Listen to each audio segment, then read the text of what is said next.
इन प्यारे बच्चों, welcome to Bharatvarsh classes. कैसे हो आप सभी? आशा करता हूँ आप सभी अच्छे होंगे, स्वस्थ होंगे।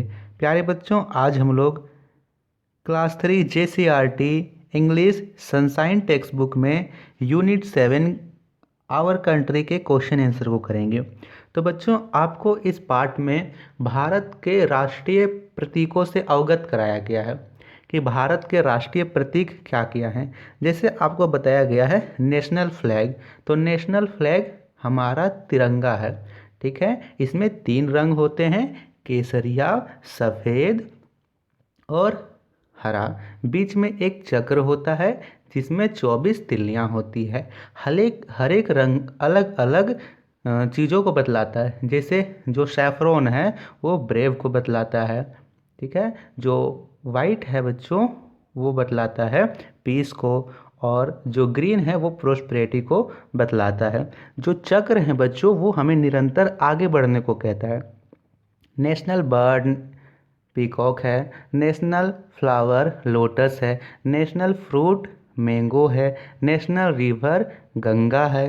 ठीक है, नेशनल सॉन्ग वंदे मातरम है, नेशनल एंथम जनगण मन है, नेशनल एम्ब्लेम सारनाथ अशोक का जो अशोक स्तंभ है उससे बनाया गया है, जिसमें 4 शेर चारों दिशाओं में मुंह किए हुए हैं और उसके नीचे लिखा हुआ है सत्यमेव जयते, अर्थात सत्य की ही जीत होती है। ये आपको ध्यान रखना है। अब चलिए हम लोग करते हैं इसके क्वेश्चन आंसर में। क्वेश्चन आंसर में आपको सारी चीज़ें क्लियर हो जाएगी। तो फर्स्ट क्वेश्चन है बच्चों, which is our national song, हमारा राष्ट्रीय गीत कौन सा है? National song. तो यहाँ पे आप लोग लिखेंगे बच्चों, Vande Mataram is our national song. ठीक है, आपको ध्यान रखना है बच्चों कि यहाँ पे नेशनल सॉन्ग वंदे मातरम है, और यदि आपसे पूछा जाए नेशनल एंथम कौन सा है, यानी राष्ट्रीय गान, तो आप लोग प्रेयर में डेली गाते हो जन गण मन, ये आप लोगों का नेशनल एंथम है। ठीक है, जन गण मन हमें कैसे गाना चाहिए? जन गण मन हमें सावधान होकर गाना चाहिए, एकदम सावधान और खड़े होकर गाना चाहिए। ठीक है, सेकंड क्वेश्चन है बच्चों, what is our national currency, हमारी राष्ट्रीय मुद्रा क्या है? मुद्रा क्या होती है कि आप जिससे चीज़ों को खरीदते हो, तो आप दुकान में जाते हो पेंसिल खरीदने, कॉफ़ी खरीदने या फिर चॉकलेट खरीदने, तो आप दुकानदार को क्या देते हो? वेरी गुड, करेंसी देते हो। और उस करेंसी का नाम क्या है? उस करेंसी का नाम रुपया होता है। आप 1 रुपये देते हो, 2 रुपये देते हो। ठीक है, तो हमारा करेंसी क्या हुई? रुपये हुई। यहाँ पे लिखेंगे our national currency is rupees, हमारी राष्ट्रीय मुद्रा रुपीज़ है। फिर से बता देता हूँ कि मुद्रा क्या होती है, जिससे हम चीज़ों को खरीदते हैं। ठीक है, और हम लोग किससे खरीदते हैं? अपने देश में, अपने देश में हम लोग रुपए से खरीदते हैं। समझ में आई? Very good. थर्ड क्वेश्चन है बच्चों, which is the longest river in India, Bharat की सबसे लंबी नदी कौन सी है? तो हमारी राष्ट्रीय नदी क्या है? हमारी राष्ट्रीय नदी का नाम गंगा है, तो वही हमारी सबसे लंबी नदी है। तो लिखेंगे Ganga is the longest river in India, Ganga Bharat की सबसे लंबी नदी है। ये आपको ध्यान रखना है। आप लोगों ने गंगा जल का नाम सुना है ना? जब पूजा होती है तो वहाँ पे पंडित जी बोलते हैं कि गंगा जल लेके आओ। तो गंगा जल में किसका जल होता है? गंगा नदी का जल होता है। वो जल बहुत ही पवित्र होता है। ठीक है, तो गंगा नदी भारत की सबसे लंबी नदी है, याद रहेगा। ठीक है, फोर्थ क्वेश्चन है बच्चों, what is the meaning of सत्यमेव जयते, सत्यमेव जयते का अर्थ क्या होता है? तो यहाँ पे लिखेंगे बच्चों, ट्रूथ अलोन ट्रियम्फ, कि सत्य की ही जीत होती है। सत्यमेव जयते का अर्थ होता है कि सत्य की ही जीत होती है। ये आपको ध्यान रखना है बच्चों। इसीलिए हमें हमेशा सत्य बोलना चाहिए, कभी भी झूठ नहीं बोलना चाहिए, क्योंकि जीत किसकी हो रही है? अंत में सत्य की ही जीत हो रही है। अगला क्वेश्चन करें? ठीक है, तो इसे आप लोग नोट कर लिए होंगे। नेक्स्ट क्वेश्चन करते हैं। नेक्स्ट क्वेश्चन है बच्चों, लेट्स मैच द फ्लोइंग। इनमें से जो कॉलम ए में वर्ड्स दे रखे हैं उनका मैच कॉलम बी के वर्ड्स से हमें करना है। तो ए कॉलम में फर्स्ट वर्ड दे रखा है बच्चों नेशनल बर्ड, यानी राष्ट्रीय पक्षी। तो हमारी राष्ट्रीय पक्षी का नाम क्या है? पीकॉक है। यहाँ पे पीकॉक सबसे लास्ट में है, इसे मैच कर देना है। आप लोगों में से कितने बच्चों ने पीकॉक देखा है? देखा है? कितना सुंदर होता है ना। उसके पंख को देखा है कितने बच्चों ने? ठीक है, तो सेकंड क्वेश्चन है बच्चों, नेशनल एनिमल, राष्ट्रीय पशु। तो राष्ट्रीय पशु क्या है? राष्ट्रीय पशु टाइगर है, बाघ। कितने बच्चों ने जू में टाइगर को देखा है? ठीक है। थर्ड है नेशनल रिवर। नेशनल रिवर का नाम है गंगा, जो कि भारत की सबसे लंबी नदी है।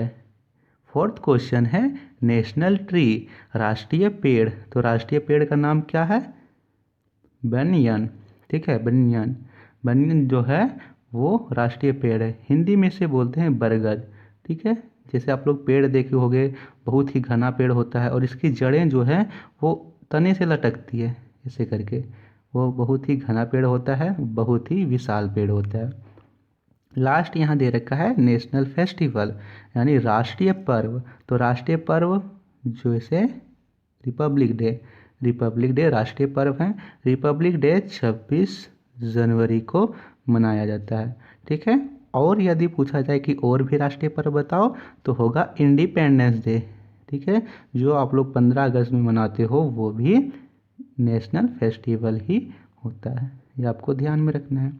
नेक्स्ट क्वेश्चन करें बच्चों, एक बार फिर से इसे आप लोग मैच कर लीजिए। National bird peacock, national animal tiger, national river Ganga में मैच कीजिए। यहाँ पे national river Ganga, national tree बनियान और national festival the Republic day. Next question करें, तो नेक्स्ट क्वेश्चन में यहाँ दे रखा है बच्चों, राइट लेट्स राइट ट्रू और फॉल्स। ट्रू का मतलब होता है सत्य और फॉल्स का मतलब होता है असत्य। जो सही है उसके सामने ट्रू लिखिए, जो गलत है उसके सामने फॉल्स लिखिए। तो फर्स्ट में दे रखा है जन गण मन।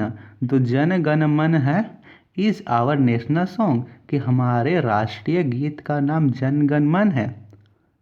आप लोग ध्यान ध्यान दीजिए, आप लोग याद कीजिए कि हमने फर्स्ट क्वेश्चन में किया था our national song is Vande Mataram. हमारे राष्ट्रीय गीत का नाम वंदे मातरम था, है ना। तो नेशनल सॉन्ग का नाम जन गण मन नहीं है। जन गण मन तो नेशनल एंथम है, राष्ट्रीय गान है। तो ये कथन फॉल्स है। फर्स्ट में लिखेंगे फॉल्स। ठीक है, समझ में आया क्यों गलत हो रहा है बच्चों? क्योंकि जन गण मन वो नेशनल सॉन्ग नहीं है, नेशनल एंथम है। यहाँ सॉन्ग की जगह होना चाहिए एंथम, तब तो सही होता। नेशनल सॉन्ग है तो नेशनल सॉन्ग होना चाहिए वंदे मातरम। सेकंड यहाँ पे दे रखा है lotus is our national flower. हमारे राष्ट्रीय फूल का नाम लोटस है। तो बिल्कुल सही है, हमारे राष्ट्रीय फूल का नाम लोटस है। तो लिखेंगे ट्रू, TRUE। थर्ड क्वेश्चन है our national currency is rupees. हमारी राष्ट्रीय मुद्रा का नाम रुपीस है। तो ये भी बिल्कुल सत्य है, लिखेंगे true. We should stand will singing the national anthem. हमें राष्ट्रीय गान गाते समय खड़े होना चाहिए। तो ये बात बिल्कुल ट्रू है, क्योंकि हमें जब भी राष्ट्रीय गान गाना चाहिए, जब भी आप जन गण मन गाओ तो एकदम खड़े होके गाओ, एकदम सावधान होके गाओ। ठीक है, ये आपको करना है। 5 क्वेश्चन है बच्चों, lion is our national animal. हमारे राष्ट्रीय पशु का नाम लायन है। तो ये कथन तो गलत है, तो यहाँ लिखेंगे फॉल्स। गलत क्यों है? क्योंकि लायन नहीं होता है, यहाँ पे टाइगर होता है, TIGER। ठीक है, और उसमें भी रॉयल बंगाल टाइगर होता है। तो ये आपको ध्यान रखना है, हो जाएगा। तो फिर से देख लेते हैं, जन गण मन नेशनल एंथम होता है, नेशनल सॉन्ग नहीं होता है। सेकेंड है lotus is our national flower, बिल्कुल सही है। Our national currency is rupees, बिल्कुल राइट है। We should stand will singing the national anthem, बिल्कुल सही है। Lion is our national animal, तो ये गलत है। नेक्स्ट क्वेश्चन करें, तो नेक्स्ट क्वेश्चन यहाँ पे करते हैं। नेक्स्ट क्वेश्चन में है let's write about the colours of our tiranga, से हमें अपने तिरंगे के कलर्स के बारे में बतलाना है और उनके बारे में यहाँ 3 लाइन लिखना है। तो सबसे पहले आप लोग लिखोगे तिरंगा इज आवर नेशनल फ्लैग, कि तिरंगा हमारा राष्ट्रीय ध्वज है, हमारे राष्ट्रीय ध्वज तिरंगा है, आप लोग लिखोगे। सेकेंड में लिखना है बच्चों इट हैज़ 3 कलर्स, इसमें 3 रंग होते हैं, सेफ्रॉन यानी केसरिया, वाइट यानी सफ़ेद, एंड ग्रीन और हरा, ये आपको ध्यान रखना है। थर्ड में है बच्चों it has a blue wheel with 24 spokes in the middle, इसके बीच में एक ब्लू व्हील भी है जिसमें 24 तिल्लियाँ होती है। जैसे मैं आप लोगों को कुछ बनाने की कोशिश करूं तो ये हमारा कुछ इस प्रकार तिरंगा झंडा होता है। यहाँ पे होता है ऑरेंज कलर, यहाँ पे होता है ग्रीन कलर और बीच में एक तिली बनी होती है जो कि ब्लू रंग की होती है, ठीक है। और यहाँ पे इसमें 24 तिलियाँ होती है, ये आपको ध्यान रखना है। यहाँ पे आप लोग अच्छे से बना लोगे तिरंगा झंडा, यहाँ पे होगा ऑरेंज, फिर लास्ट में होगा ग्रीन और बीच में वाइट ही होगा। नेक्स्ट क्वेश्चन करें, तो नेक्स्ट क्वेश्चन में यहाँ पे है बच्चों लेट्स कंबाइन एंड राइट, यहाँ से हमें वर्ड्स को चुन के सेंटेंस बनाने हैं। तो देखिए यहाँ से आप लोग चुन के बनाइएगा, जैसे मैं आप लोगों को कुछ एग्जांपल लिखवा दे रहा हूँ, बाकी आप लोगों को अच्छे से बनाना है। जैसे लिखेंगे this is a big mango, तो मैंने क्या किया हर एक बक्से से एक एक वर्ड उठाया, इससे दिस उठाया, इससे इज, इससे ए, इससे बिग और इससे मैंगो। फिर मैंने लिखा this is a big car, यह एक बड़ी कार है। It is a hot T, यह एक गर्म चाय है। It is a strong table, यह एक मजबूत टेबल है। इससे मैंने लिखा, आप लोग यहाँ पे और अपने से लिख लोगे और उस सेंटेंस को आप लोगों को कमेंट में करना है। देखते हैं कितने बच्चे 4 कमेंट्स करते हैं, उन बच्चों को मेरी तरफ से बहुत सारी बधाइयाँ। तो ये थे क्वेश्चन आंसर बच्चों, यूनिट 7 समाप्त हुआ। आशा करता हूँ कि आप सभी को वीडियो पसंद आई होगी। किसी भी प्रकार का डाउट होगा तो आप अपने डाउट्स कमेंट में लिख सकते हो, और भारतवर्ष क्लासेस पर नए हो तो सब्सक्राइब ज़रूर करना और वीडियो को लाइक और शेयर ज़रूर करना। थैंक यू बच्चों, मिलते हैं यूनिट 8 में। द टेलीफोन आप लोग पढ़ के आइएगा। Thank you.